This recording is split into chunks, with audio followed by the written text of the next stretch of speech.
conditions were missed, the diagnoses were missed when they were children. And same thing with attention deficit hyperactivity disorder, and that's what we generally call ADHD.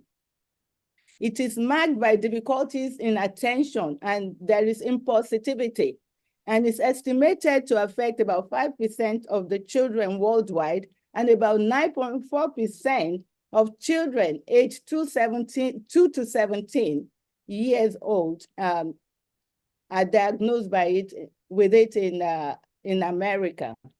So early detection will play a very pivotal role in addressing these challenges. You know, when we identify the signs of autism spectrum, emotional disturbance, or ADHD in early childhood, it allows us to give a timely intervention and support and resources that the patient may, the individuals may have, and then that will improve our outcome. So it's important for caregivers and parents to have this knowledge, and that's why we are bringing the awareness. Parents and any caregiver of a child should have the knowledge, because they will be the first point, the first one to notice the signs of social difficulties, or even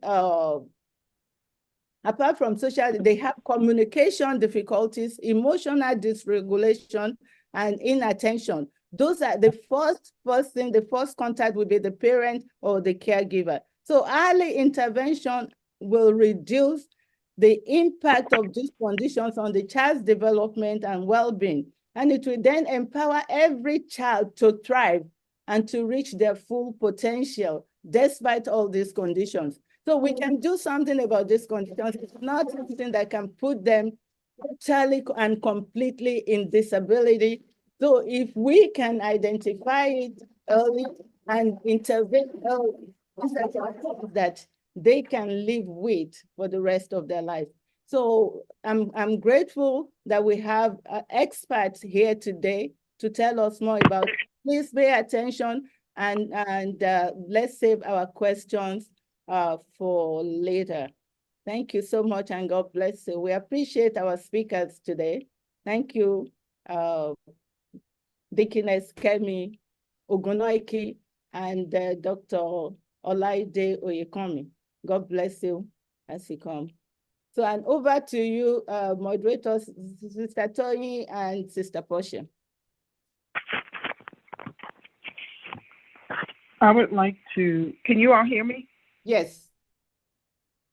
I would like to introduce Dr. Oye Kenemi. Yes. Dr. Okeyemini holds a BS in Biological Sciences and an MRES in Medical Research from Newcastle University in the UK, and an MED from the University of UK and MAT from Georgia, USA, and a Doctor of Education, ED, in Leadership in Special Populations from Houston in USA. She is an educational consultant certified by the British Psychological Society and an inclusion specialist who, despite her medical research degrees, pursued her passion for teaching. With over 20 years of experience in education, Lade is dedicated to supporting children with exceptionalities and their parents. She continues to work with special needs children in various settings and serve as a trainer of trainers and as an advocate for children with special needs and their families. She co-founded the SEN Professional Initiative, an NGO aimed at providing access to expertise, care, and professional services for the SEN community. She is also involved with North Point Ed Consult. Lade is married to her husband for over 17 years, and they are blessed with 2 boys. So there you have it, Dr. Lade. You have the floor. Thank you for being here. Thank you so much for that invitation, that introduction, and for the invitation. I'm grateful for the opportunity. Thank you to the organizers and for everyone making time out to be here. It's morning. Yes, please. So first of all, thank you for who you are in the world. And I don't know if you noticed, but as I was reading, I was getting really in touch with who you are and what you provide in the community of autism. So that's where I was. My grandson is autistic. He's on the spectrum. So as I was reading, I was like, I need to call her. So that was going on while I was reading your bio. So pardon me. No, I appreciate it. And that goes to show again the importance of this kind of meeting, because there's so many more people. They're still trying to find out the research on autism, and I'm not the one focusing on autism today, even though I have experience and some certifications in that regard. But I believe that the next speaker is going to handle autism. I'm focusing on ADHD and emotional disturbance.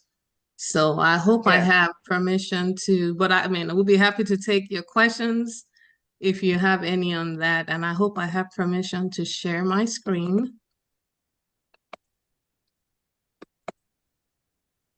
Can I share my screen? Yes, you do, ma'am. You can Okay. go ahead. All right. Thank you. Thank you. And again, thank you to everyone. Mornings. I'm not a morning person. So, so for everyone who's taking time out on their Saturday morning to join this, thank you. And again, thank you to the organizers and for inviting me to be here. So just to confirm, I believe I have 30 minutes. I don't want to go over that. Is that correct? Okay, I want to be mindful of time. Yes, ma'am. Okay, thank you. All right. So, I mean, most people call me Light Day because, so for people that are American, they're wondering it has the O without the O. It's the same. It's just, I prefer that. So, and I'm glad that we have opportunities to unmute our microphones because I have a quick activity. And whoever is bold enough, I'll give the instructions. And then whoever is bold enough will go on the next screen to attack this challenge. So the instruction is you're going to see a number of animals, right? There'll be a name on the animal. The name might not be the animal, right? So you're going to try to read the animal and not the name. You're going to read the animal or say the name of the animal and not the name. So for instance, in the top, I have a cow. This one is rightly labeled. It has a cow and it is a cow. So we're good. In the lower one, there are two things, right? This doesn't look like a spider. This is a cat, but the word is spider. So when you're going to read it, you're going to say cat and not spider. So I don't know if anybody wants to volunteer themselves. If nobody volunteers, it would be the facilitator that would be put on the spot to do the next challenge on the next screen. So any volunteers? Cat. Okay, No, this is not it. This is not it. It's on the next screen. Don't worry, it's not this easy. But just volunteer yourself first. Sister I will try. Sister Sarah. Okay. Sister Sarah says yes. I'm giving you a heads up. Pastor Helen says yes. So who's going to go first? It's going to be at least 15 animals. So who's ready for it? Me. I'm ready. Good. Okay. All right. So you're going to, once the screen shows, you start to read. I might give you 1 second to get yourself used to it, and then you start to read. Are we ready? Yes. Okay. Let me see my screen. There we go. Let's go. Jesus. It's not one of the animals. Oh, just one? No, I'm saying go ahead. You said Jesus. I said it's not one of the listed. Oh, okay. Spider, camel, bird. Okay, I'm going to stop you right there. You're supposed to read the animal, not the name you see. So the first one, I'm going to go back so that people don't cheat. Let me go back. So like you see this second one, it says spider, but you will say cat because you're saying the animal and not the word. Oh. Are we ready? Yes. Now, are we ready? Yes. Okay, and if you say Jesus, I mean, it's okay to say Jesus. Are we ready? Yes, she's ready. Okay, let's go.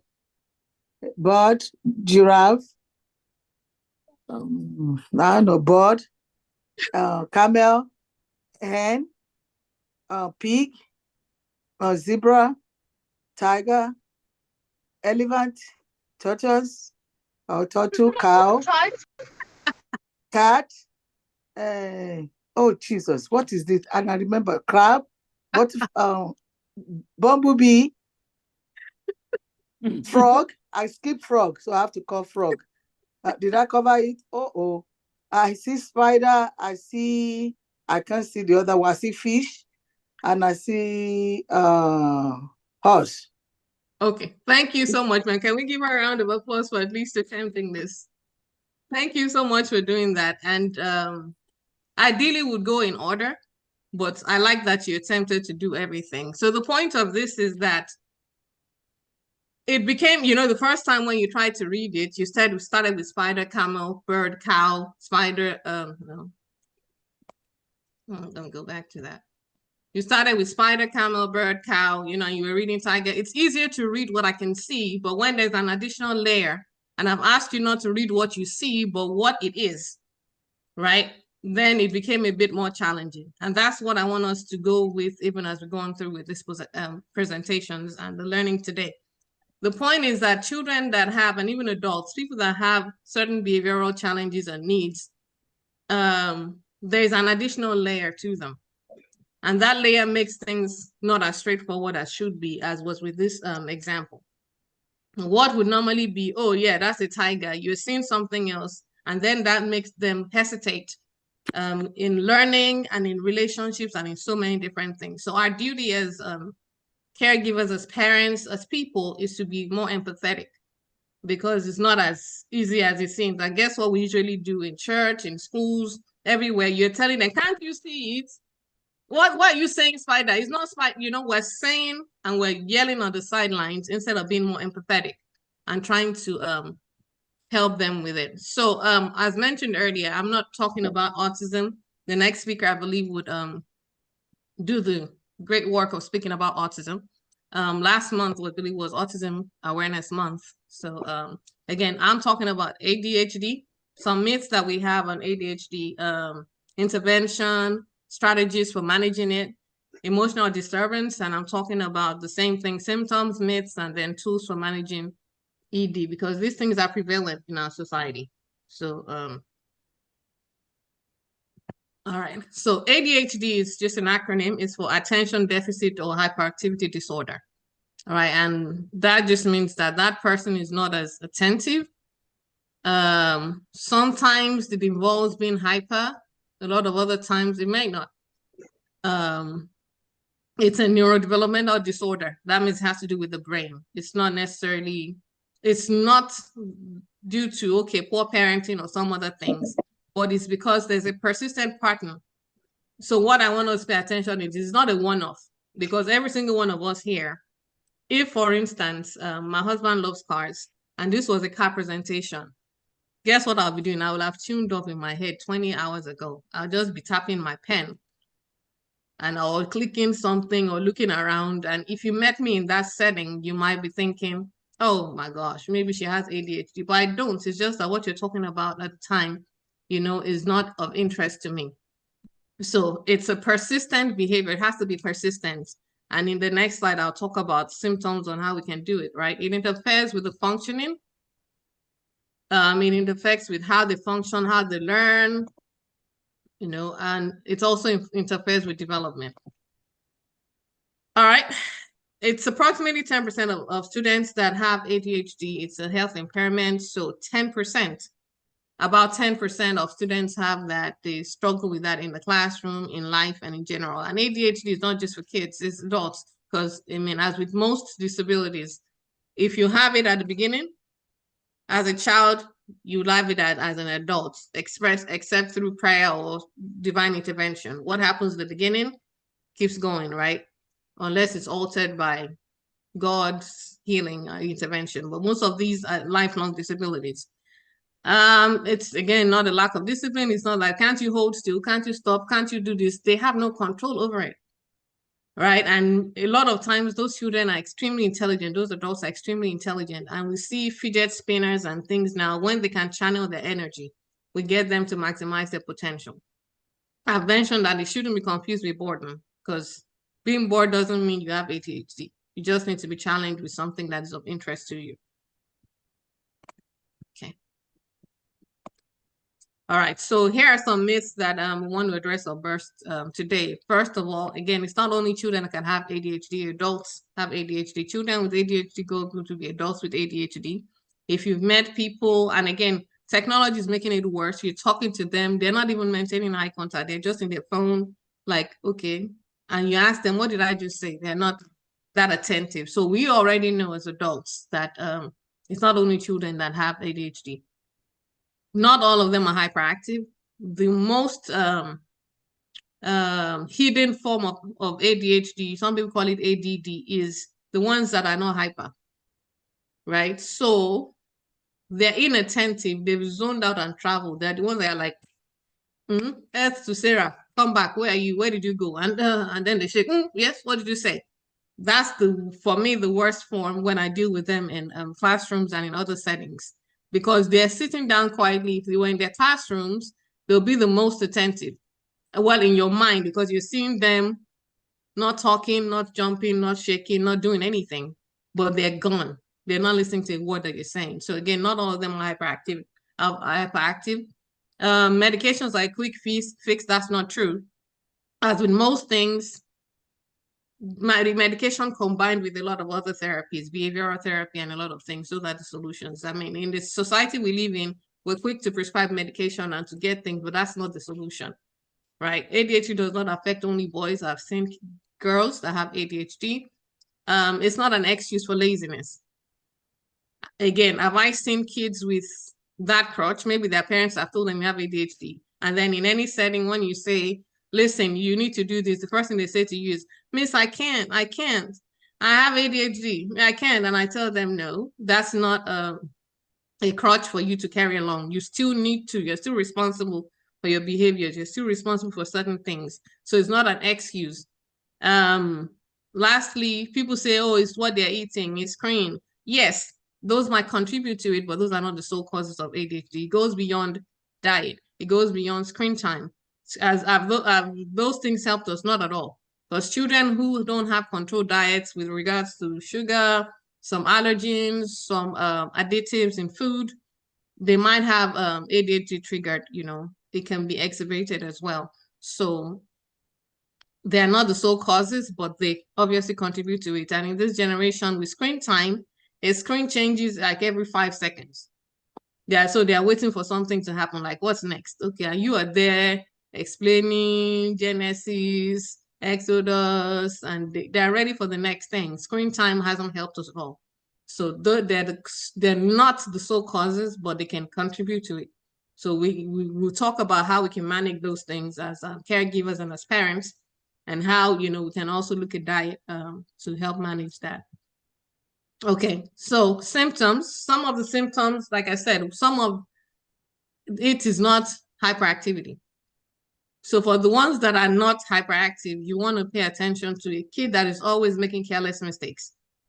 They forget instructions that you give them from step to step. It's like, what do you say? And what do you say again? What do you say I should do? So things like that as pointers. As with everything that we'll talk about, the fact that you have one symptom doesn't mean that, oh, yes, we can now go around diagnosing and saying, oh, yes, you have ADHD because you make mistakes every time. No. But when there is an aggregation of so many of these symptoms, it might be good to go to a nurse practitioner or a doctor, medical practitioner, to ask for a diagnosis and then know what next steps to take. Like I say to people, I'm not in the field or world of denial. I believe that the earlier we know, the earlier we can start to get help for those children or help for the adult. I'm not in this is what I do professionally, and I see a lot of parents try to put it under the blood and all of that. Whilst that is good, the earlier we know, especially because we live in a society where there's so many things waiting to get to you. But when you have this, I still called a parent, was it 2 or 3 days ago, and I said, you want to have this diagnosis so that that child is protected by law from certain things. because this child is the next one. He's very hyperactive and impulsive. He does things without thinking. And I'd noticed the pattern. So I called the parent to say, you might want to get this checked because, oh, I don't want him on medication. I said, that's not the point. The point is not medication, but the point is, like I say to people, a lot of us buy clothes that are special instructions for washing, right? You pay attention to those labels because you want to take care of that fabric correctly. So us saying that we don't want the child diagnosed is just like, wanting stop signs on the road. We don't want labels everywhere. That makes no sense because the labels help us live life the right way, help us pay attention the right way, help you tell the child, the teacher when you drop off the child, oh, by the way, he likes to move. And so when they give him an activity, they shouldn't expect that child to sit for 30 minutes just because we have known those symptoms and we have diagnosed correctly. So again, easily distracted, forgetfulness, excessive talking in hyperactivity, interrupting and intruding. Maybe you've seen children that will just not stop. Their parent is talking to you and they've come 25 times. Again, that's common with many children, but you have to notice a pattern and see that this child, even when you give clear guidance, it doesn't help, right? Again, most of the time it's diagnosed in childhood, but like Dr. Salimoni mentioned, there are a lot more adults seeking for the diagnosis. And the key for me is it has to be evident in 2 or more settings. So let me give you an example. I have 2 boys. One of them at a particular point, I thought, and was it Paul that said too much reading? The more you know, the more you start finding little things. So I was looking at the boy, I said, this is not a day like this. This boy cannot sit still. He will just sit. You can't. You send him downstairs, he's running. My stack is when I'm downstairs, I can always hear his feet moving. Like he's not sitting. What is going on? This child, I was thinking about it and maybe thinking, oh, maybe I should get the diagnosis and all of that. But then I had to caution myself because I know as a professional, it has to be evident in 2 or more settings. So I started to look. This child draws. He enjoys drawing. When he draws, he can sit there for 2 hours not moving, paying attention to that activity. So when there's an interesting activity to him, he's able to control it. That means that it's not ADHD. Because if it's ADHD, even when he's drawing, he will not be able to sit still. So for a child that you're suspecting, oh, he's always restless, how does that child behave in a sports class, in a PE class? If he's able to control it in a PE class, then it's not ADHD. If the only place that he shows this is in church, maybe it's the fact that he's not engaged and not necessarily ADHD. So it must be evident in 2 or more, not 1 setting. So if you cannot find it in another setting, it's not likely to be ADHD. It just means that child is not challenged, is not connected, is bored. And when you challenge them, and maybe for that kind of child, what they like is sports. You bring sports into church activities. You give them certain challenges that then challenge them to engage. Then it's no longer ADHD. So that for me is the key. It's evident in 2 or more settings. That's when you can begin to talk about it. All right. So management of ADHD, the key thing for many is behavior therapy. So with behavior therapy, they try to replace that behavior with another one, right? There are ABA therapists all over that people can go to, and it's all about replacing the behavior. So if you've seen some adults or people that have fidget spinners, some people have a ring that has some things, and they're just moving that ring or touching it, just diverting their energy to that thing, and that calms them down. So behavior is just managing and replacing that. Trying to move, click a pen, is sometimes annoying. They're rather touching, and you may not be able to see. Some have a ball in their hands, they're clasping, they're just channeling that energy, and that's what behavior therapy is about. All right. Again, dietary considerations. People talk about sugar, and if you go take away refined products, they say it helps with ADHD. It doesn't wipe it off, but it manages. It's better managed, right? So fresh juice as opposed to all these drinks that have so many additives. And some additives also trigger it more than just going natural. Anybody that knows when God made us and put in the garden, we didn't have additives. So the best way is to go natural, and it certainly helps. Medication is an extreme, and like I spoke to that parent this past week, I said, have I seen medication help some children? Yes, especially when it gets to the point where that child cannot even learn or focus. you might want to speak to someone and get medication and then manage how that works. Because people are, oh, I don't want them addicted to medication, I don't do that. But what is the downside of it? Are they channeling that energy? Have you tried other methods and it hasn't worked? If you've tried other methods and it didn't work, you might want to consider it, because at the end of the day, you want that child to be successful. So if a child sits and can't learn because they're constantly, their mind is like a highway, there's so many distractions. For those children, even some of them might be looking at, I try to wear regular earrings as much as possible. They might just be staring at my earring and they've lost everything I'm saying. They will look at the grooves in the earrings and you'll be like, what have I said? No, they will focus so intently on little things and miss the big pictures. So we want to, again, look at everything before you look at medication, but it's an option to consider. All right. So emotional disturbance, so many things, depression, anxiety, disorder. And it's good for me to speak. And I think this is a safe space that many times as adults, we undermine emotional disturbance. Kids go through a lot. I just started a community of parents in diaspora for many of us that moved from another country here. And we underestimate what those children go through transitioning. Because we are adults, you're like, what's wrong with you? Do you have to go to work? We're just, what do you do? Is it not school you're going to? But they're going through a whole lot of anxiety. They're going through learning a new culture and a system. I'm just digressing to those that maybe just relocated, or because I had to start that community because I found out that sometimes you're going to a new place of work and you're learning the mannerisms and you're learning things. You go to a new church, you're learning so many things. And as an adult, you cope with it. But children sometimes don't have that coping mechanism. We've been told that, oh, children, they cope quickly. Not necessarily true, especially when we don't hear them out. We don't listen to what they're going through. That child has left friends, has left all of that. That's just an example of maybe in a new society, right? So these children are going through stuff. We say things like, boys don't cry. Well, man up. Come on, suck it up. What's wrong with you? Well, what did they bully you? Bully them back. They shout at you, shout back. Yes, you may say all of those things, but at the heart of those things, the child is going through some things that might eventually lead to an inability to learn, right? They're struggling with it. But again, while those are snippets, for it to be ED, it has to be a long period of time, right? And you find that child not being able to learn correctly or not being able to build or maintain good relationships.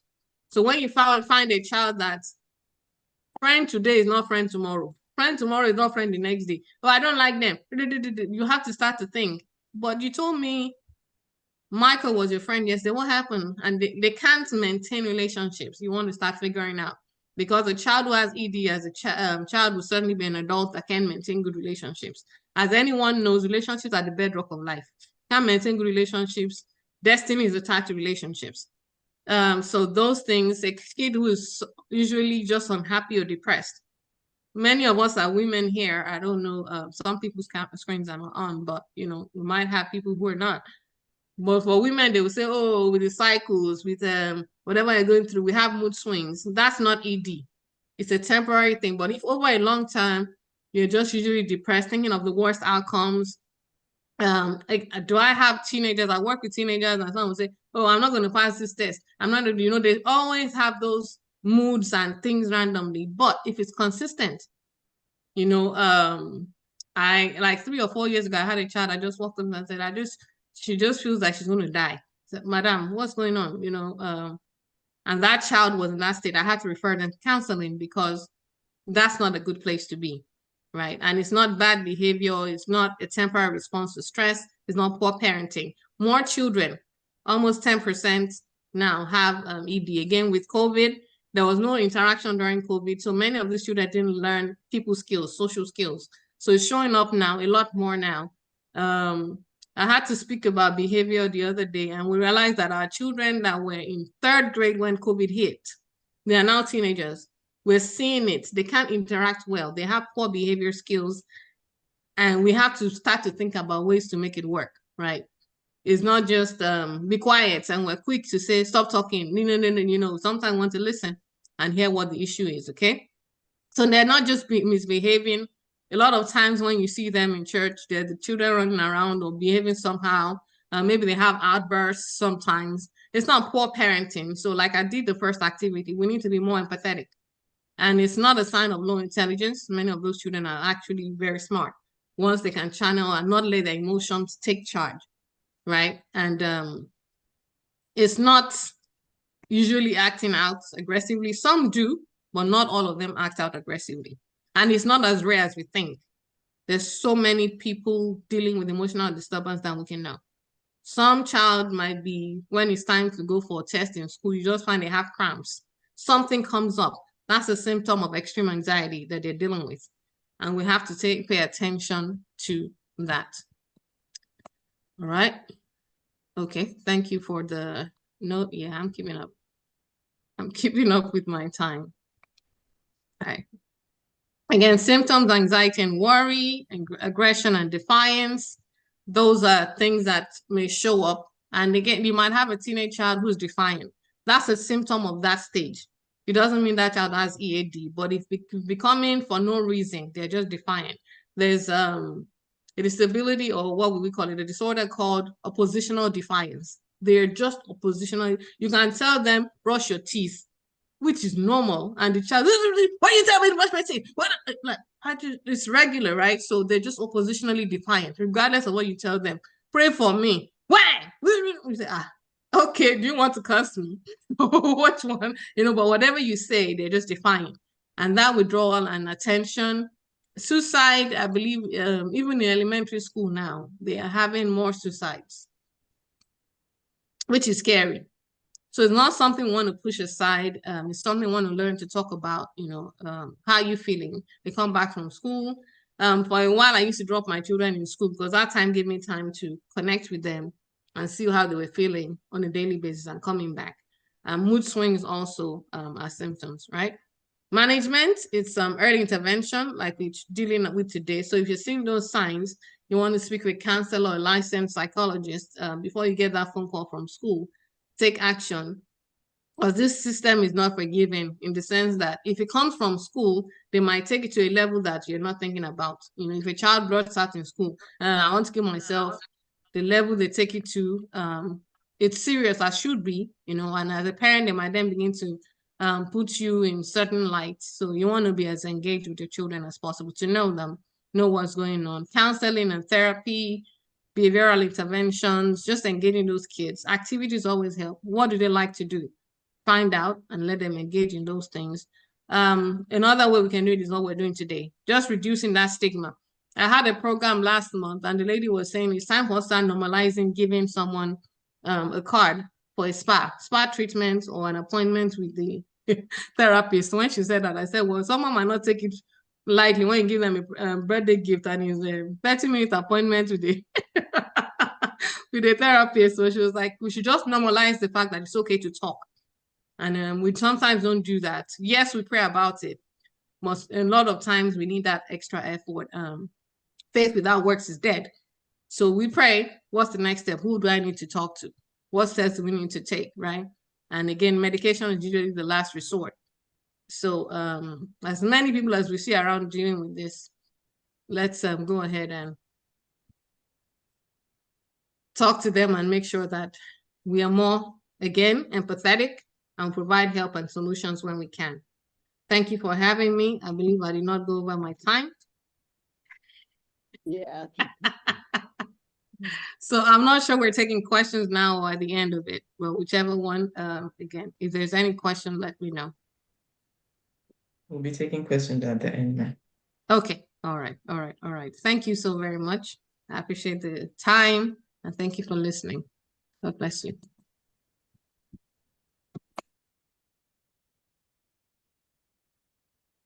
We cannot hear you, Sister Portia.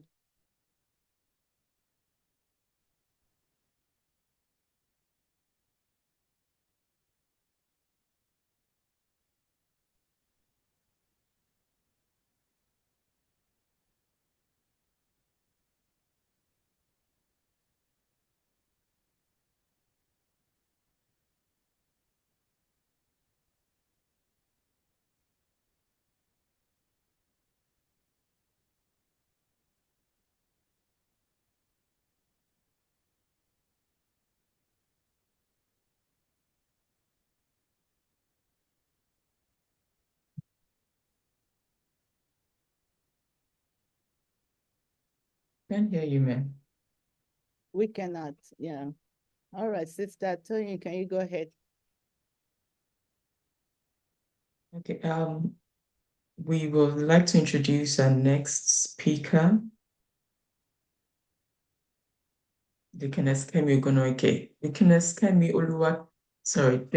Oluwakemi Ogonoike is a very loving and caring woman. She has a great personality and loves to interact with people of like minds.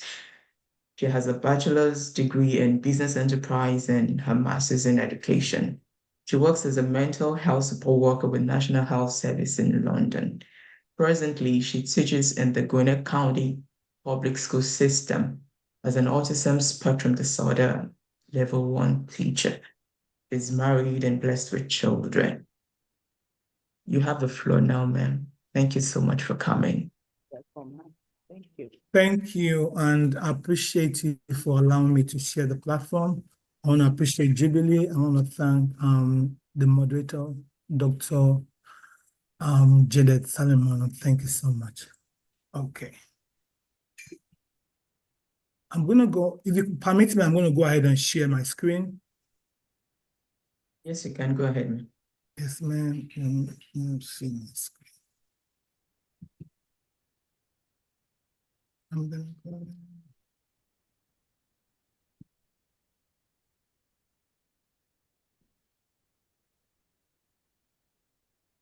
Let me know if you can see my screen, please. Yes, we can. Thank you. So I'm just gonna 30 minutes at right, ma'am? Yes. Okay. So I'm gonna talk about awareness and early intervention in autism because that's the area of my specialty right now as a teacher with one of the county here in Georgia. But before we do that, I will just go into a small ice breaking, asking a little question, and anyone that feels comfortable to have you answer the question, just a couple of minutes for us to do this. You can put it in the chat or you can just talk as I read. What is the one clothing you couldn't do without? Some people have a special clothes that they love to wear, come rain, come sunshine, even if it's summer or winter. And what's your favorite place you visit and love to revisit and why? What's your best vacation and why? What's your best meal you ever ate? What type of music do you like? So anyone can answer that, please, before we move forward.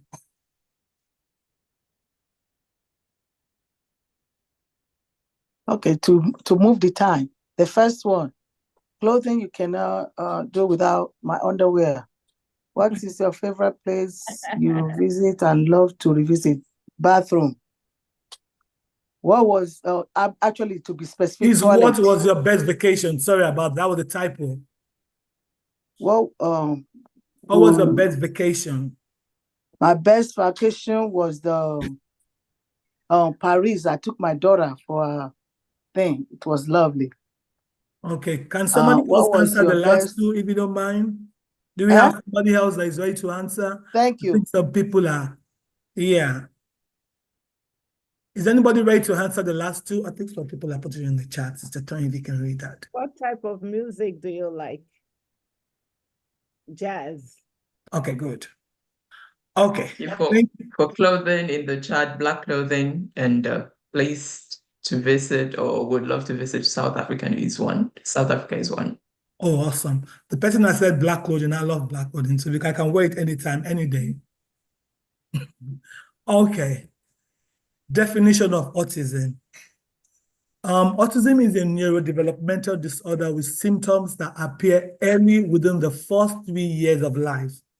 Some children appear to develop with their peers, but suddenly or gradually become withdrawn and lose language skills that they already had. Most children show clear sign of autism before 2 or 3 of age. Lately, 1 in 36 children are being diagnosed with autism. I would say 1 in 44 right now because I think they increased that. It used to be 1 in 33, 36, but right now it's 1 in 44. For whatever reason, we don't know. One thing I realize is autism is something that they're still speculating. They're not sure what the cause is. What exactly is the cause of autism? There's still, if Dr. Salimono and Dr. Oyekami can just say to this, they're still speculating. They don't really know what exactly is the cause. So people are still like, okay, but one thing I realize is before the ages of 2, in between 18 months and 2 years, it's when they realize that some kids are not what they used to be. And I'm sure we mothers, I'm going to address this to mothers, we mothers should be the first one to notice this, because we are our children's first doctor, we are their first teacher, we are the first carer, because most of the time the mother are the ones that are always having the children. And if you have a child that it's the milestone that the child needs to reach hasn't reached that milestone, we should be concerned.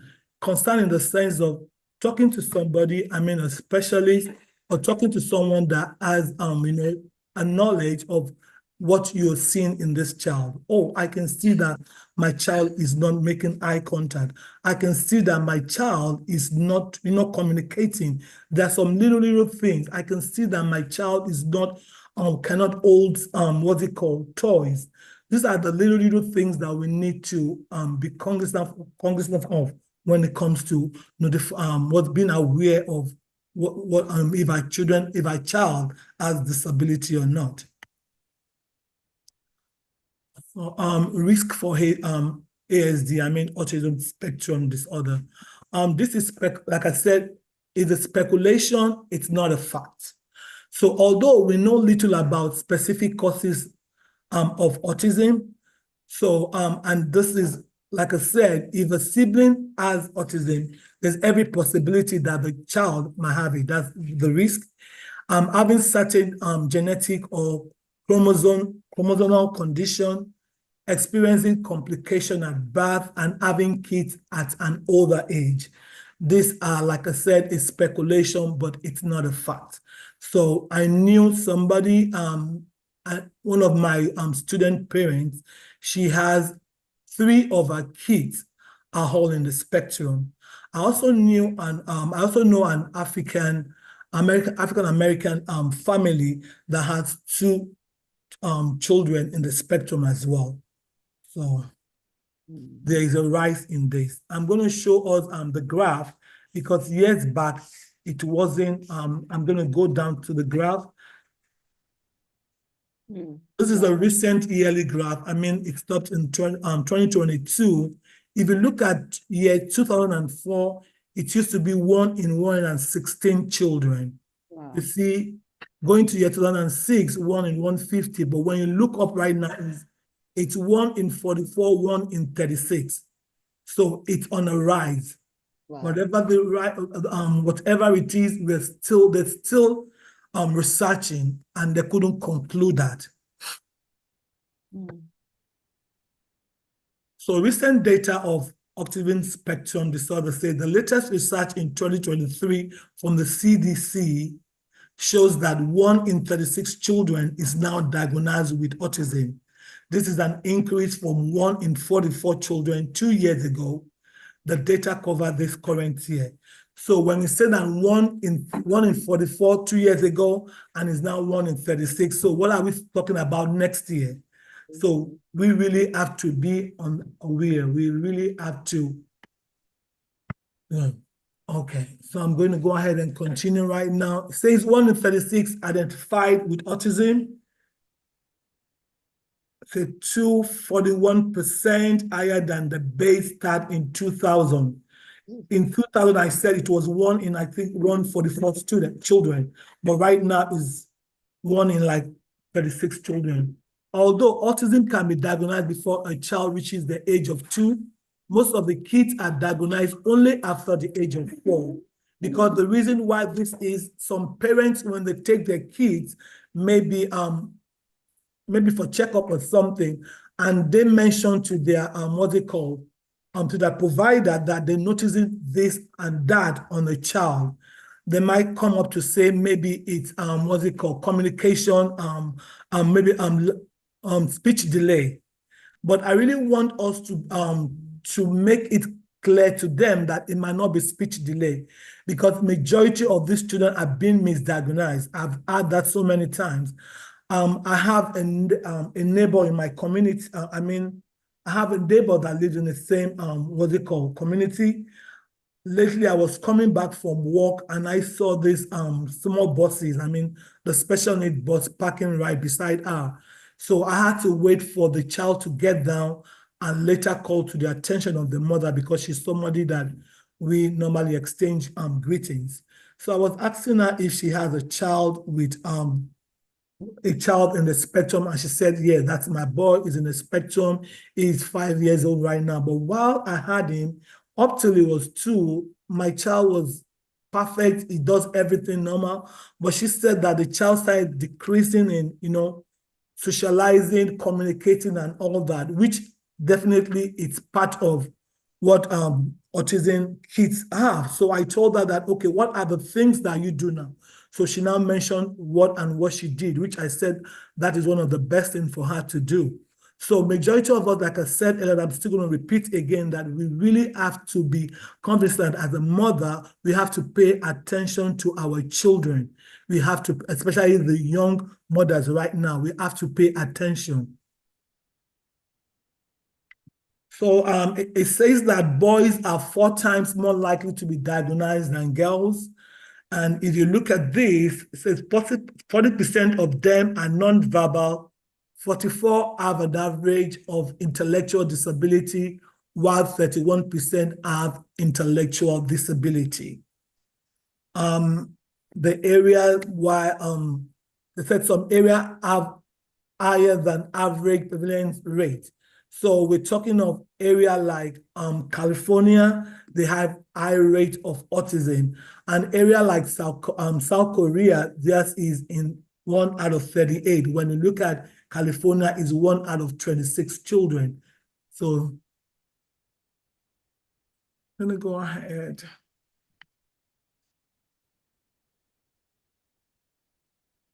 So early recognition of autism spectrum disorder, early sign is lack of response to name. Some children, between the ages of 6 months to like 9 months, our kids should be able to be, if I'm right, responding to their name. By calling out funny, they should look at you, even though if they don't say anything, but they should know that you're calling their name. So if you do this repeatedly and the child is not responding to the name, if I were you, I'll be concerned in the area of me taking them for a hearing test. Because sometimes it might not be autism, it might be maybe the hearing is, what's it called? They have limitation in hearing, so I would take them for hearing test. And the second one is limited eye contact, or any kids that have ASD, any kid that is in the spectrum, they hardly make eye contact. You look at them, even if you call their name, they might answer you, but immediately they take their eyes off. And I read in a book that sometimes looking at you, it hurts them. I don't know how that is, but they have limited eye contact. Majority of them have speech delay. They do have speech delay. So, and that is why we really have to get, what's it called? We have to engage a speech therapy as a family. If you notice that your child at the age of 2 is still, what's it called? Is still struggling to communicate, is still struggling to speak. There are so many resources out there. There's so many support out there that we can even Google is the best friend that you can search and look for what's it called, a speech therapy in your area, or someone you can talk to, or someone that has that kind of a child that can always encourage you or can put you in line and tell you what to do. Regression in social and language skills. They don't have social skills. All these kids, in school where we have to teach them how to socialize. We teach them how to make eye contact. We teach them how to communicate with people. I mean, seeing people, because they don't pay attention to their environment. So we teach these kids how to be observant in their environment and how to pay attention to it by saying, oh, good morning, by talking to somebody, by calling someone by name, by accepting things from someone. Even if you call them and want to give them out something, they don't look at you. So these are the things that we try to teach them. Socially, they are zero. And if you look at them, majority of them are flat. I mean, when I mean flat, they don't laugh, they don't get angry, they don't even look, like I said, they don't make eye contact. So you don't even know when they're angry or when they're happy. So they are flat. So those are the things that parents as well have to pay attention to and have to look out for. Signs to look out for in people with autism.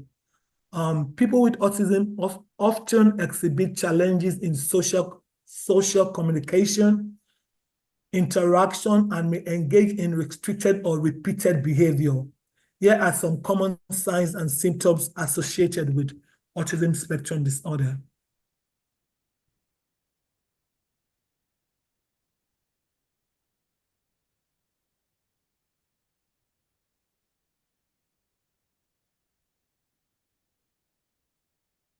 Okay, I don't know what I've done here. I think I've messed up things. Yes. Okay. Let me go back here. So here are some common signs and symptoms associated with them. Like I said, I'm going to go back to like lack of responding to their name, not making eye contact, speech delay, regression in social language skills, and unusual behavior. These are the signs to look out for. So we're going to go ahead and talk about early intervention. Early intervention, because we're talking about awareness and early intervention. So when we talk of early intervention on regarding to autism, like I mentioned, I'm going to go back again to it. Early intervention, what is the definition? So early intervention means identifying and providing effective early support to children and young people who are at risk. So early intervention, what are the early intervention options for children with autism? Early intervention, like I said, when a mother has a child who is like a toddler, and you see that things, the milestone that this child ought to have reached, this child is still like struggling, or the child is not just doing anything, because we have some children that they will just sit down there, not interacting socially. Like I said, they're zero. They don't know how to play. They don't know how to, kids, they run, they do all those stuff. And you could see that this child is not exhibiting all this behavior. What exactly is happening? So that's the more reason a parent has to pay attention that, oh, this child needs, needs help. So the parents have to go out there, and like I said, there are resources out there, there's support out there, like the ABA. ABA, these are people that encourage this positive behavior in the kind of student we're talking about. They encourage this positive behavior, they discourage these negative ones, and teaches new skills. All the ABA, they help all these kids new skills, because they cannot think by themselves. These kids cannot play with others. These kids don't know how to play. They don't know how to communicate. They don't, all these social things are what the ABA come into contact to teach these children. And I'm going to go ahead as well to encourage our own, we as parents as well. We as parents, especially mothers, we have a lot of things to do, because so many times we are in denial if we have a child that is on a spectrum. And African American parents, I've had so much of them saying, why me?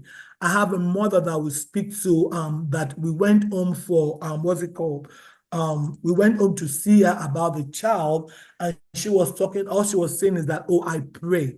I'm like, fine, it's a good thing to pray. I'm a Christian as well. I will encourage you to pray, but at the same time, ma'am, we have to put action to our prayers. You are here in the US, there are resources, there are opportunities out there, there are resources, there are support out there, especially if you have, what's it called? If you have insurance. With insurance, all these people are out there to help you. There are therapies that can help you with children that are lacking, in their motor skills. In children, we have a speech and language therapies that are there. If you have insurance, they will cover almost 50 to 75% of your copay. So going there when paying them will not be, you don't have to pay them much, rather than keeping the kids at home and not helping their children, because if you don't help them right now, if you don't intervene on time, at the end of the day, they will be dependent and not be independent. But if you start an autism child early, there's so many things that we as parents can help them. Some kids, okay, if you look at number 3 that talks about occupation therapy, occupational therapies are those that helps your kids with their fine motors. I have children in school that at the age of 16, they still cannot they still cannot hold pencil. And I won't blame the parents, but I will just say that this is like a negligence at their early stage in life. Because if you notice that your child cannot fasten their button, cannot zip up, cannot tie the shoelace, like I said, there's support out there. We should be able to reach out. And we can, like I mentioned earlier, we are our children's best teacher. We can start teaching them, oh, you all this and all that, put that in a all, tie this. So these are things that we as a mother can do, and occupational therapists can also help us as well. I have a mother that we have what's it called? It's called an IEP, which is an annual plan just for us to look at the kids' goals and objectives. So parents come and we talk. Some parents come in person and some do it via Zoom. So these parents came and we were talking about the kids, the student fine motor that is struggling with not being able to tie his shoelace, that we as a teacher still help him does that. And most of the time when he wears his coat, he's not being able to button up. And the mom and when I was talking to the mom one-on-one, I said, Mom, these are things that you could have helped this kid. I'm not blaming you, ma'am, but at the same time, this child is 16 right now. It's never too late. You can do that every day, because majority of parents are focusing on the kids' education. We know that the majority of the kids with autism spectrum, unless when they are of Asperger, when they are high functional, majority of them cannot go to college. So what we should be teaching all these kids are functional, how they can live an independent life, not dependent, how they can tidy up their room, how they can cook, how they can clean up their house, how they can keep themselves neat, how they can go to store and buy things. Because some of these kids don't know how to use what's it called, cards. They don't know how to buy stuff. They don't know what to buy. So we as parents, if we have kids like that, we should be able to involve them by taking them to the community, taking them to store. In school, we do that 2 or 3 times every week. We try to engage them by taking them out in the community for like 2 hours. We take them to the store and ask them to buy whatever they want. We'll ask their parents for money. So by so doing, we are teaching them to be independent later in life, because majority of these kids will eventually live in what's it called, in a group home or a residential home. So we have to get all that in mind. So because think of it, there's no way we could live with this kid forever. After a while, their parents will eventually go and leave them behind. But if you don't get these children ready for them to live an independent life, those are the kind of people, when you go to group homes, you will see some people that you see them dirty, nobody helping them because all the parents have not helped them. To me, I believe that early intervention it's paramount, it's very, very crucial, it's a thing that we have to help these kids to do. So I'm going to go ahead. I'm sure I still have time. I mentioned speech and language therapy. We have to involve them. This helps them to improve communication. I knew of a very close family friend. The child is now in his 20s. When the mother had him, it took him like 5 years for him to speak. But the mother is a social worker, so she knows what to do. She takes this guy, she involved what's it called, a speech therapy. And after, I think the guy didn't speak until he was around 5 or 6 years old. But he eventually spoke. He's in the spectrum, but you could hardly know. Because the mother is a social worker, she got herself involved. She helped this child, and this child, you could see still some traces, but you could hardly see it. So that's why I'm saying that we as parents, or if you have a family, or if you have a friend that has a child in the spectrum, if we start early, I'm sure there's something they call tough love. If you start early, you might think that you're being, mean to them. You are not. Please get them involved, get them engaged. Let them do some things that, instead of you giving them iPad, let them do some things that that will help them. Clean your room. Put your put all the dirty plates in the dishwasher. Teach them how to do stuff. Iron your clothes. Stay with them. And instead of us just letting them be and getting to do the work for them, let them try. Put them to try, please. Okay, physical therapy. Okay, some kids in my school, I'm telling you, at this age, they cannot kick a ball. So that's why all the physical therapy are being involved. If you ask them to run, they cannot. If you ask them to hold their hand and box, they can't do that. If you give them something to chew, I have kids that don't know how to lick. All they do is they just chew. If you give them candy, all they do is they just crack the candy. They don't know how to lick it. So those are the things that physical therapy can do. And we as educators as well, what we do as well is it depends on your relationship with the parents. I have some parents that I do encourage to help their children to stay with them when they are eating, because these are part of the goals that we have to, these are part of the objective and goal that we have to work with these kids as well. Believe you me, I have kids that don't know how to chew. When you ask them to eat, most of the time we sit beside those kind of a child, because we don't want them to choke themselves. So when you ask them to eat, instead of them taking a bite at a time, they put everything in together. So, like I said, parents have to be aware of this. Let them know, oh, it's time for you to stop. Chew that one, chew it and swallow. Open your mouth and let me see what you're having before you give the child another one. All this, by so doing, it really helps. Family training, a lot of, there are so many resources out there. There's so many things that parents can learn online by going online, going in Google, researching and doing all that. By so doing, we should be able to see all what we can do to help these children. I have spoken to so many parents about these kids, because some parents don't care about what they eat. And I have other parents that will dish out food for their children to bring to school. And some parents will just give these kids stuff that have sugar and refined sugar. And if you read about this, they say refined sugar as well, it's not good for kids in the spectrum. So parents, there are so many things that we can sit down to learn. And like I said, by the time we learn, by the time we go out in the community, by the time we get engaged in some things out there, the word just elude me right now. It's going to help us in the way we are going to be able to train these children. So autism spectrum has been out there for a long time. When I was growing up, we had a tenant that we lived together in the same apartment.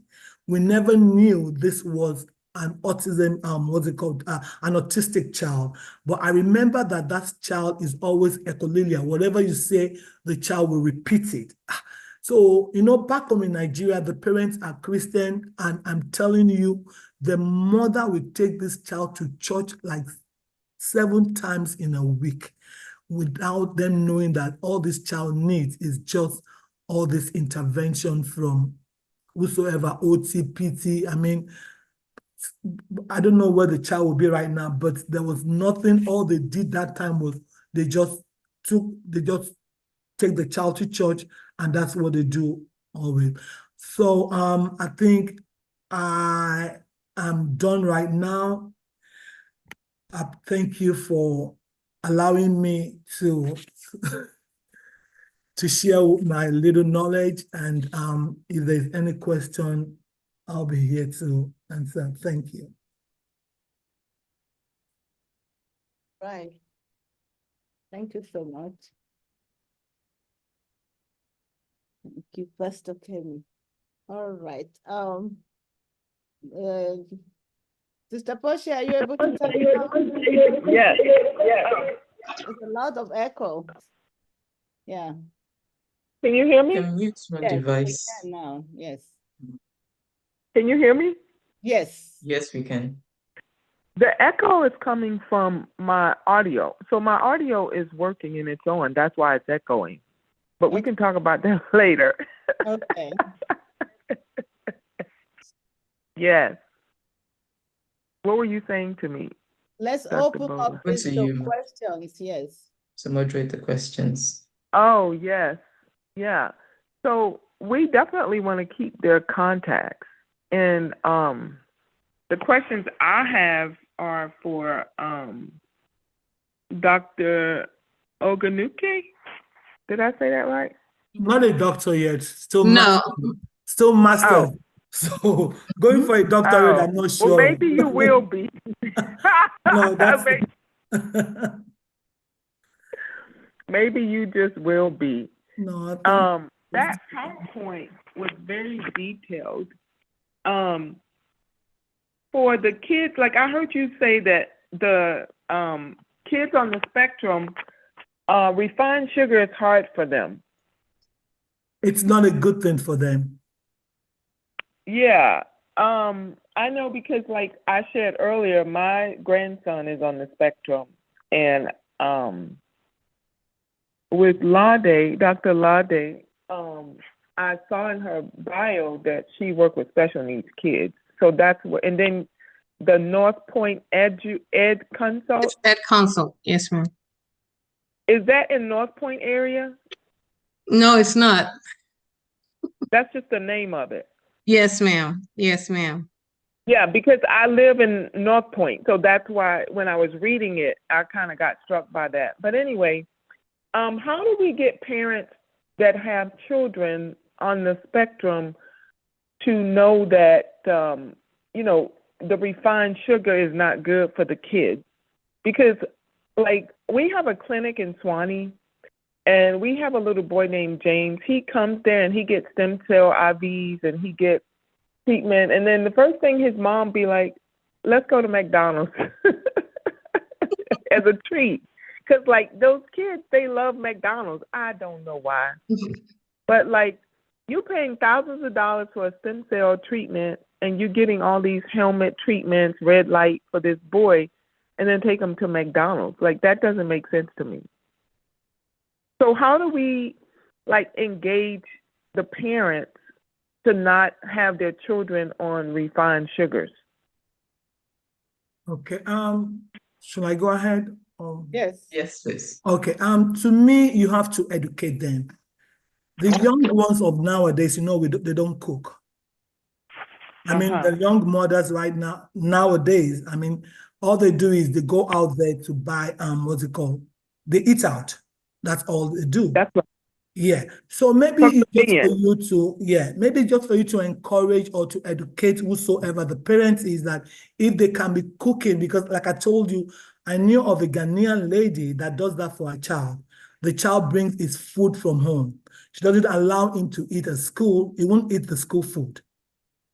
So if they can start doing that, that'll be fine. But I doubt it, since the child is used to eating McDonald's. How can you now tell that child not to go again? So if you can just start educating them, go ahead, go on Google and you'll see this thing. talk about refined sugar and what's it called? What's it for kids? Refined sugar is Gluten, GCFC. yeah. So go on Google and research it, or just talk to somebody who is I'm just trying to put the word in together. But like I said, you have to educate them. They have to be aware, because some of them are not aware. But the majority of the parents right now, especially the mothers right now, the young ones, they don't cook. They go out to eat. They eat out all the time. And most of the food that we eat outside are being processed. If you notice that, yeah, and they are being preserved. Preservation is by sugar and salt. So. Yeah, thank you. Yeah, you know, I don't know if you all are aware, but they've already linked sugar to. Thank you, ma'am. Can someone was, I have my hand a up. comment. go ahead, doctor. Okay, so I was gonna say that, I mean, like Deaconess mentioned, it was an extremely detailed presentation. Thank you, ma'am.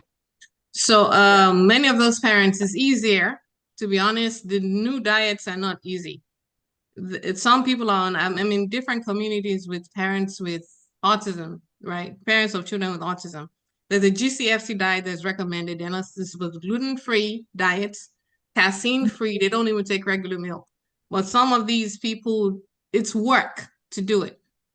But the more they know, it's readily available online. And someone put in the chat also, connecting with a dietitian and creating a diet for that kid and working it is not easy. The first 2 days, the kids probably spit it out. 1 week, spit it out. It doesn't taste nice sometimes. You've tried those meals too. But it's good for them. It's good for them. I have a question, please. For both of you can contribute.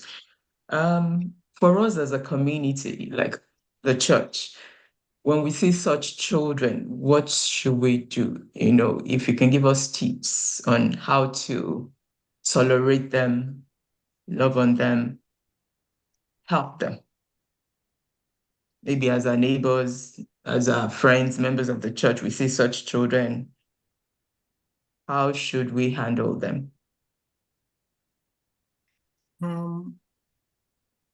Okay. Can I say something? Hello, this is Pastor Kemi. Can I say something? Yes, ma'am. I just wanted to say thank you to both Dr. Laide and Deaconess Kemi. They actually did a lot of practical examples of what to look for. So I really, really commend both of you for that. It's not just telling us what it is and all that, but you gave us practical examples of what to look for. So in the church community, or if you see anybody that you see the symptoms in the child, the key is awareness and education.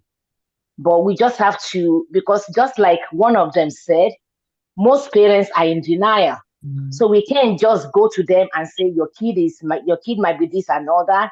There has to be a way of going to them and say, oh, maybe we need to I was talking to the junior, and he wasn't looking at my eyes and all that. Have you ever checked? Have you noticed that? Something like that, to just ginger them, because you don't want to label a child for a mother. They get defensive. But education is still the key. The more we get things like this out, the more they'll be aware. And I'm sure there are a lot of mothers online. And if you know any mother that is not online, that you notice that in the kid in the church, all you need to do, they had a wonderful, you don't have to say anything. They had a wonderful seminar on Saturday. Maybe you need to watch it and all that. It will help all of us. I learned a lot. So that will help them to listen, and then they can go from there. Thank you. And thank you, Pastor Kemi. And in addition to that, for those who are even aware, those that may have been diagnosed already, it's important for the church community to treat every child actually with empathy. You know, very important that we avoid that stigma. We treat children, all of them, with love. And also, I don't want us to particularly, correct me, Dickiness Kemi and Dr. Laide, correct me if I'm wrong. I don't want us to treat them like they're special. You know, we want to see them as normal children, you know, because that's, especially we are in a community of faith, and that is what we are looking towards. So we don't treat them as special. However, we are empathetic and we love on them. We treat them with love. We don't want them to feel any different than any other child. So that will be what I will contribute to this question. There's a book I'm reading right now, and it's called The Loving Push. I just saw that book as well. So, which was talking about this book was addressing parent, professional, caregivers, and all that, and saying that we need to give this kids tough love.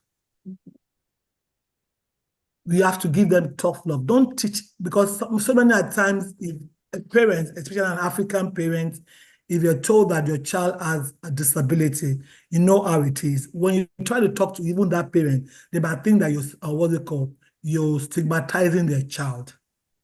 Yes. So that's why a lot of people do withdraw. I don't want to do it.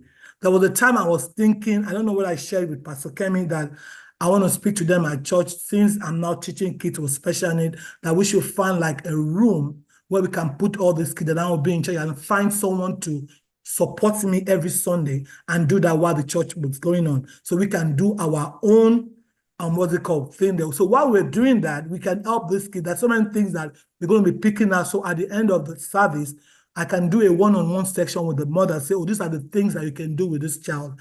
I was thinking about it, but I just thought within myself that when they think by, you know how it is, that the way we visit as Africans. No, ma'am. No, ma'am. No, actually, what we can do. That's what I do in my church. Okay, good.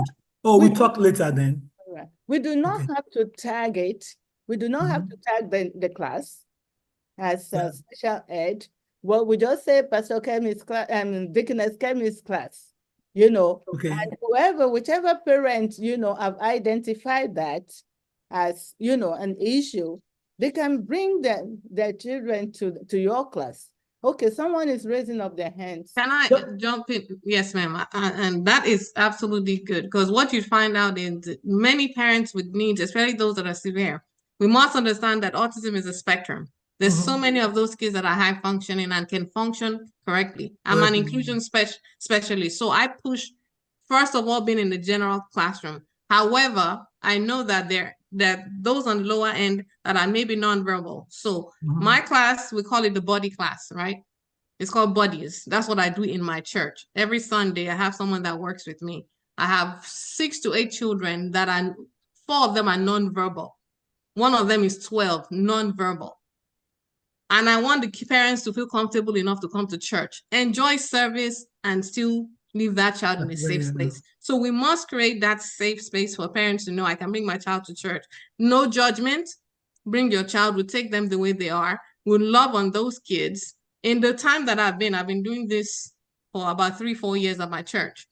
Have I met Africans especially? There's one that the child just came back to church after 6 months, last Sunday. And they brought the child to me and I said, I'm sorry I have to decline because this parent doesn't want me to work with the child. They don't want the child to associate with me. I've spoken to the parent. I stopped coming to church for 6 months.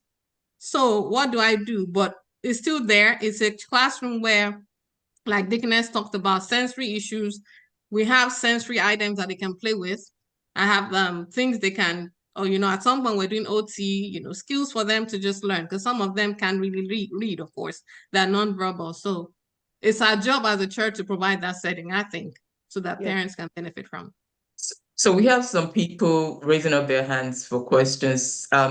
Sister Florence, then Deacon Adiola Didokun. We'll take them one after the other. Sister Florence, you have the floor, sir. Ma'am. I've put my hand down. Oh, okay. So Deacon Adiola, then we'll take Sister Portia after Deacon Adiola. Elder. Thank you. Thank you very much, the two speakers. That's been great. Kind of learned a lot from that. And when Sister Kemi, talked about the rise in autism, and I saw that graph, It is mind-boggling. And I also thought back at what other things that is rising like that. And all the diseases in this world is rising every day. Hypertension, diabetes, sugar, whatever you call it, is rising. But you know what else is rising? Bad food and bad lifestyle. And that is the reason why all of this is going on.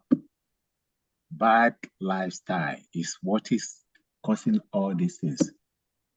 And I know, and I'm very happy also that you made a connection between autism rise and sugar, bad diet. That is very good. And the only way we can reduce this to start with is if we change our lifestyle. It is not a secret now that in our life group, we are big on lifestyle changes. And that we believe is like a cure to every disease. When you change your lifestyle, it's not like you take one medicine for hypertension, another one for blood pressure, and it solves all these problems at the same time because they are all lifestyle diseases and issues.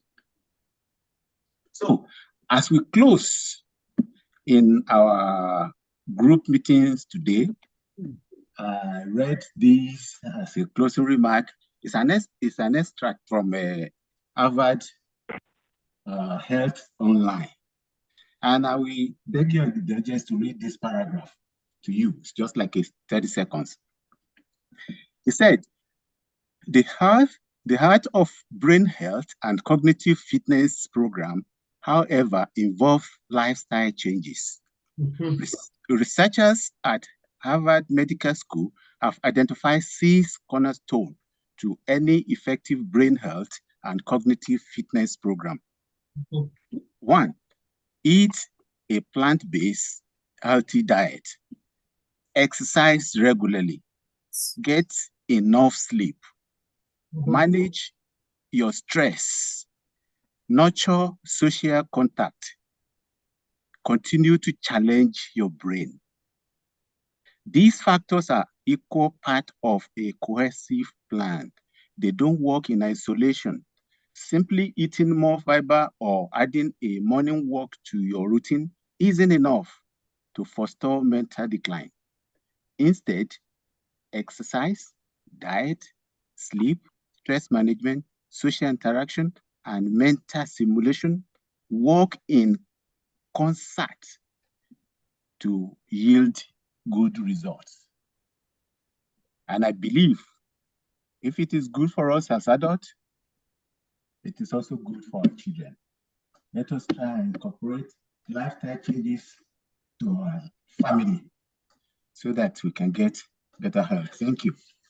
Thank you so much, sir. Before we take on Sister Portia, there is a comment in the chat from Sister Chinelo. She said there are lots of developmental milestone information online to share with parents.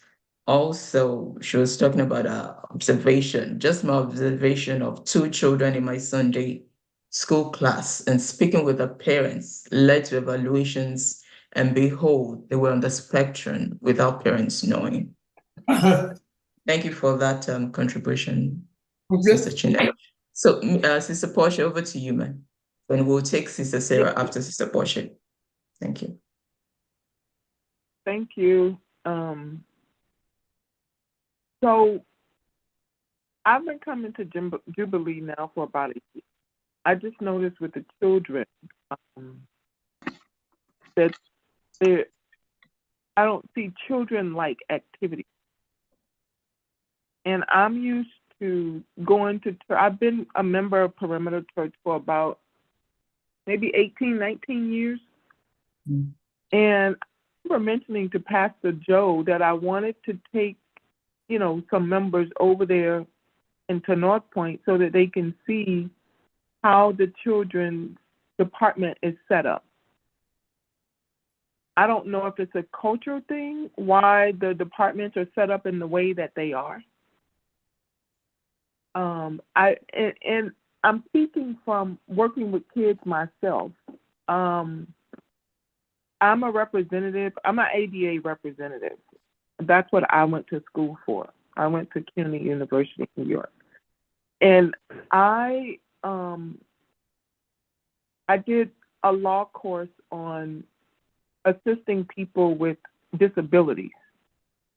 And I just look around, and I'm a parent myself. I have 4 children and I have 4 grandkids. The way that the lives are structured, I heard the young man who just spoke mention that there's diet, lifestyle. Yes, there's all of that. And children are not going to get up and walk by themselves. They have to have a structure. And thank you. And I think that if in the children's department, if we can add structure, which is what the 2 speakers are speaking about, tough, what do you call it? Tough love? Tough love, yes, ma'am. That's called a structure. That's structure. And kids know, you know, I'm almost 60, but I meet kids all over the world. I'm a world traveler. Kids know when you love them. You don't have to tell them. They sense it. Even the kids that are on the spectrum, they know. All we have to do is provide love to them and set up structure. And you'll see changes. You will see some changes. And we can get some women in there or men who are not only gifted, but trained and developed like you two in those areas to sit in the background during the class or something like that. That will provide help for families. Because, you know, mothers, you know, if we all adults, so we all notice people who have children that may have some type of disability. The quickest thing the mom would do is just give them an iPad or give them a cell phone. Because then that gives them a wait time for themselves because they don't get it anywhere else. And I know at Perimeter and North Point, which is next to my home, they have programs at their church where they have a membership drive, not membership drive, but they have a membership program where if you have special needs kids, they will come into your home, wash your clothes, they will clean your house to give you some time away. Because parents that have special needs children are on duty 24 hours a day. Even in their sleep, they got to make sure the kid not trying to get out the door. Like they're just on call all day. And I'm not saying we need to go to someone's house and wash their clothes, but if we put our heads together, we're all geniuses. If we can put our heads together and create a structured program, I think that will assist families. Sister Tony, do you mind me saying something before you call Sister Sarah in? Yeah. I want to pick out of what Miss Portia just said. Assisting parents, right? There are 2 things she said I want to pick out. One is about when the kids, the way mothers will give them iPad and all that. I have a child in my school that the mom will send in 3 iPads. So she's telling you that as soon as one is dead, just put that on the charger and give him the other one. So with this child, because like Miss Lydes said, Dr. Lydes said, the school where I work is an alternative school, and it's an alternative school where all the students from the traditional school are being rejected. They will send them to us. So these are alternative schools. So you could imagine what we're going through. Even though these kids are what's it called? They have special needs. At the same time, they have behavioral issue. So for a kid that has what's it called 3 iPad, if as a teacher you want a structure, there is no way this child will let you teach because mom said I should take my iPad to school. So the child is used to mom said I should take my iPad to school. And mom will send you an email that, oh, so that this child will behave well, can you let him just play with his iPad? That's number 1. The second one, I think, and I'm forgetting that one right now, is majority of us African American, especially we from what's it called? Anyway, African American is from the African. When I mean African, I don't think we allow anyone to come into our house. We don't want anyone in our space. It's like we're looking too much. I've seen one or two kids in Jubilee that are in the spectrum as well, but I find it very hard to go and confront the parent, because that's one thing about we Africa. We think with when you do that, they might end up not coming to church. They might end up picking on you. Maybe if we go through the pastor or if we go through someone like Sister Tony, maybe that will be it. But if you go and face them yourself, like, oh, I want to help because I really want to, is the thing I want to do. It doesn't have to be any kids on the spectrum. I've worked with kids with ADHD. I've worked with kids with Down syndrome. So I can do all what they call of special or disability. They can have a room for them, but it depends on their parent. Some parents don't want to involve, they don't want you to get involved in their thing. Just let me be. I want to come to church, pray, and go. That's what they would tell you. If you want to ask them, they think you're prognosing or you're asking for too much. Thank you. That might be an assumption. That might be an assumption, Sister Kemi. I've had so much. It's not in Jubilee, but I've had cases like that. That's the norm. That's certainly the norm. That's the norm. But I agree that we have to be wise in approaching it, but we don't want to assume that they don't want it. They don't want the help that we have to offer, but we have to just present it in a lovely manner, with love.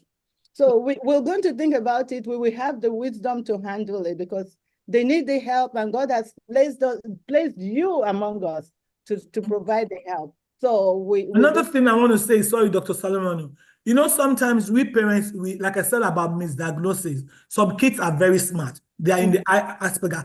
These kids are very smart. These ones I'm talking about, they're very smart. But when it comes to social, you could see that they are flat. Yes. So I'm like, these kids need help.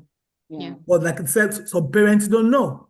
Yeah. And one thing I just want to mention from what Sister Portia mentioned is, the kids do well with structure and routines. Yes. It's part of what we recommend. Structures and routine, when you can give them a routine, this is what you do at this time, this is what you do at this time, they do very well. And those are the things we can incorporate.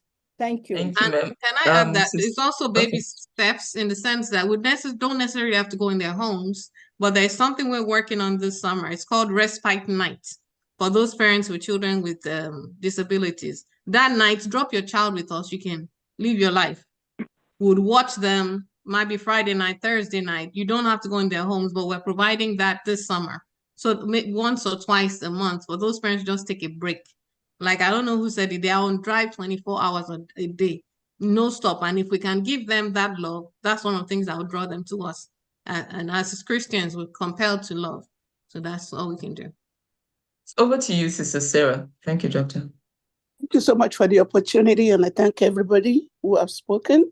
But I just wanted to let you know that I have a child that is very, very close to me with ADHD, and thank God for early diagnosis. This girl she has not only the master's degree, she can fly small plane. So there is nothing impossible. And if you, Deaconess Sogunaiki, decided that God laid in your heart to start it, I volunteer every first Sunday. I'm gonna take that class. It's so dear to me that it's early diagnosis is the key. It's ADHD does not mean they have to live the rest of their life like that. If they get good help, hope is on the way. Thank you. Yeah, absolutely. I have an example. I think yesterday we're sharing on a community, got a doctorate in math, a child with autism. So it's not to put a cap on any child. It's just to let them know that, with God's help, with support, they can do great things. Thank you for sharing that, ma'am. Thank you, ma'am. Over to you, Sister Portia, ma'am.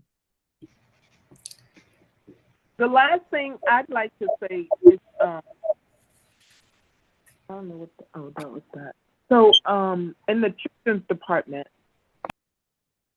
as I shared, I've been around for about a year, and actually I've been around for longer than a year, but I haven't seen where children are honored There, about 90% of churches have kids program where the children are honored themselves. I'd like to see us honor children. Like they know they can come to this church and this is their night or this is their day. I see that a lot with adults, but I don't see it with children. You know, like my children, my son is 40. My son has an experience of going through puberty, being doing stuff. My kids have done so many programs, you know, in this country and other countries. I want to see that the kids need that for their development. I want to see that in that Jubilee. Thank you, ma'am, for your contribution. We're definitely taking notes and we'll look over this. Any other question? We have just 2 minutes more. And one more comment from Sister Chinelo. She said, just follow the policy you have in your church. I don't think we have one now, so this is a good time to formulate one. It's a So good over start. to you. It's a good Yeah, start. this is a good place to Hello? start. Yeah. Hello? Dr. Alimonu. Hello? Hello. Can you hear me? Yes, we can hear you. Okay, sorry, I couldn't raise my hand. This is Estelle. Just want to say thank you very much for both speakers. That was well done. And yeah, we need to have more of these and hopefully have more participants because it's very, very enlightening. Going to Deaconess Kemi. I support you 200%. I think it's about time. We definitely need that in our church, you know, that to have that special group. And yeah, I just want to encourage you to go ahead and do it because I can see that's really something God has given you to do to be as a blessing to the church. I'm supporting in my own little way that I can. Another thing to add to that, I would say if it's something we gonna do, I think it would also need parental involvement a whole lot. You know, as you have the group or as you start, I think it'll be good to invite the parents also, you know, like in the start to you kind of have an understanding of the direction that it's going towards, or if possible to have a meeting with them maybe virtually. Then another thing to, you know, get parents, especially those with um younger kids, or we're just having kids, to know the various stages, you know, like you mentioned, of various developmental stages. I think that's extremely important. It will help to curb a lot of these disabilities or to catch them early. Because if you know from, you know, age 0 to 2 months, you know, what to expect from age this to do, tying your shoelace and all that, you know, from this age you're supposed to be talking. So if you don't see that, it's not that you should start being afraid, but that the parents should be more vigilant, you know, in as much as we're praying, to start thinking of, you know, talking to professionals and knowing that you're in the field. I believe and know you I have some resources, because it will come with that to provide those parents with those resources, you know, for them to follow. Because I have some friends, you know, one of them is a physician. She has 3 kids that are, you know, on the spectrum, boys.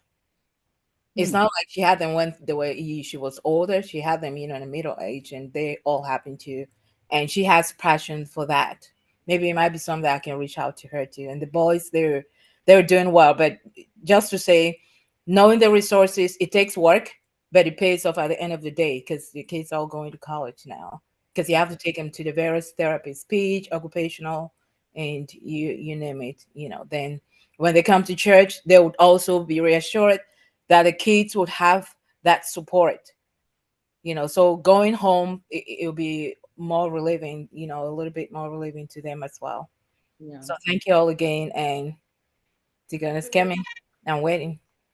God bless you. All right. Thank you, Dr. Estelle. Over to you, Pastor Bola. Can I just Doctor, say you have before something? Pastor, no, I'm just going to say, Deaconess Kemi, God's giving you a charge, go for it. You can get my contact from Dr. Salimon anytime. I'm ready. When I'm in Atlanta, I'll be happy to help out. It's something we need to do. Thank So you. let's do it. All right. Thank you. Thank you so very much, Deaconess Kemi. We appreciate you. God bless you for that word. And thank you, Dr. Laide. The Lord bless you. We appreciate all the work you have put into this. And Deaconess Kemi is a stepping stone for you. And it's open to all, and you have gotten a lot of confirmation today. Don't let anything stop you. Yes, Don't ma'am. let anything stop you. So, and we are all here to support you. Whatever you need us to do to support you, we're here. And Thank the you. Lord will take you to places in Jesus' name. And I Amen. want to thank everyone. Sister Tony, Sister Portia, thank you so much for moderating for us today. We appreciate you, and God bless you. Everyone that was present today, thank you, thank you, thank you. And our church, Jubilee Christian Church, House of Glory, Jubilee Christian Church International House of Glory, we are located in Stoughton, Georgia. Our vision is to see people fulfill purpose with no excuse. Well, we have, and everyone is working in their purpose or on their way to working in their purpose. So if you want to be around us and you want to be a part of us, you are welcome. And we have a lot of this. Mental behavioral health workshop, we bring it on like every other month. We particularly did this because this is the month of, this is the mental health awareness month. So going forward, every other month, we have something to present. So we will let you know as we go. And the Lord will help us and push us all forward. And we and our children, the Bible says we are for signs and we are for wonders. Thank you all again. God bless you. And we get in contact with you as time goes on. Have a nice and lovely day. You too. So we can get, is Pastor Kemi still on to close us in prayer?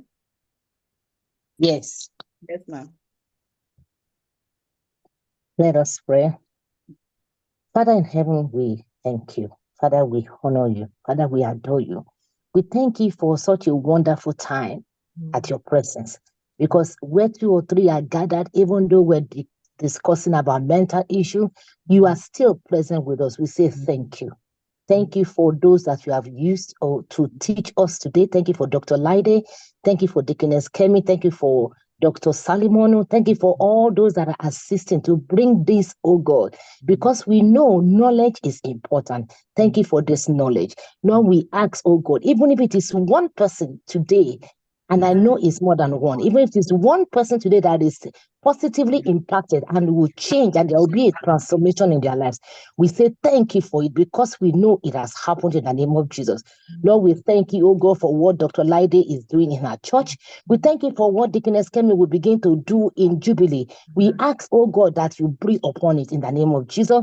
Every culture, every tradition, every barrier, oh God, we put it aside and we ask, oh God, that your name alone will be glorified in the name of Jesus. Thank you for everyone that has come. We say glory and honor unto you. In Jesus' mighty name we pray. Amen. Amen. Thank you, everyone. Just to let you know that it's on YouTube, so you can always share it with your family, friends, neighbors, anyone that you think will need this, will benefit from this session. Thank you, everyone.